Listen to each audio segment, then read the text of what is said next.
Assalamu alaikum. Ina ma kowa fatan barka da yamma. Ina ma kowa fatan alkhairi. Jiya na yi posting ɗin bidiyo ina cewa ina taya ɗaukacin al'ummar musulmai zagayowar haihuwar Sayyidina Ali alaihi salam.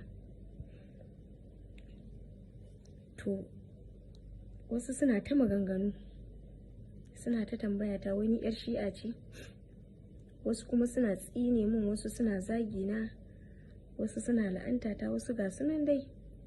To din naji kuma din na gode da wanda kuma su ma suka taya daukacin al'ummar musulmai murna. Amma ina so in yi wata tambaya. Daman sai dan shi'a kadai yake son Sayyidina Ali? Dan shi'a ne kadai yake son Sayyidina Ali?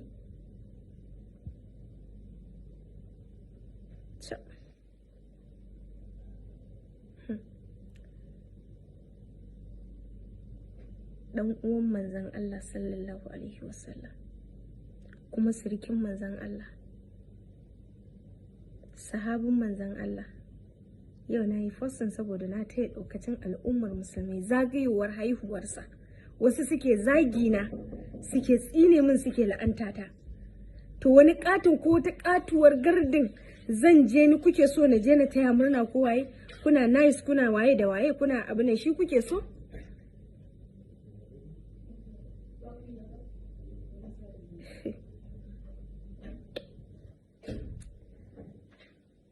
Wanda suke zagina na gode. Za mu haɗu a can. Ladda.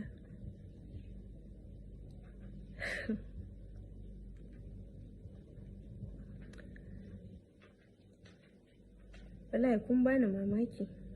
Akwai wanda suke tasi on following ɗina saboda kawai na taya al'ummar musulmai zagayowar haihuwar Sayyidina Ali, dan uwan manzon Allah sallallahu alaihi wasallam,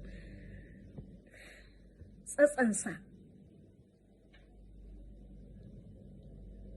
kofar ilimin manzon Allah sallallahu alaihi wasallam.